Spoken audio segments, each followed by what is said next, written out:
très rapidement, en 2010. Ce qui s'est passé en 2010, le premier tour, la campagne s'est déroulée normalement, sans problème. Et nous sommes allés aux élections. Le premier tour s'est déroulé tranquillement et le président Laurent Gbagbo et le président Alassane Ouattara sont arrivés donc, au deuxième tour des élections. La campagne du deuxième tour s'est déroulée normalement, sans problème. Et après, il y a eu les élections également sans problème. Jusque-là, 0 mort en 2010. Peut-être que vous étiez trop jeune.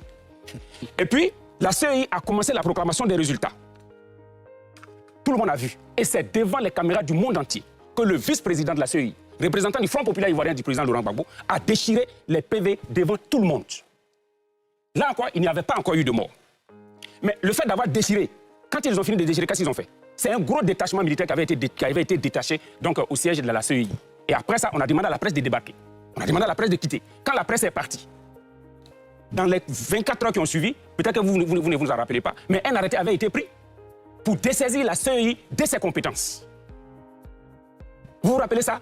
Vous ne vous rappelez pas. Et lorsque la CEI a été dessaisie, cela a créé forcément la forclusion de la CEI qui était tenue de rendre les résultats 3 jours après la fermeture des bureaux.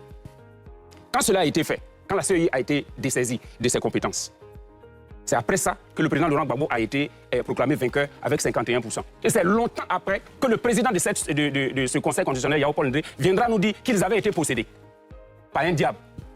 Alors donc, à quel moment est-ce que la CEI a été coupable des 3000 morts?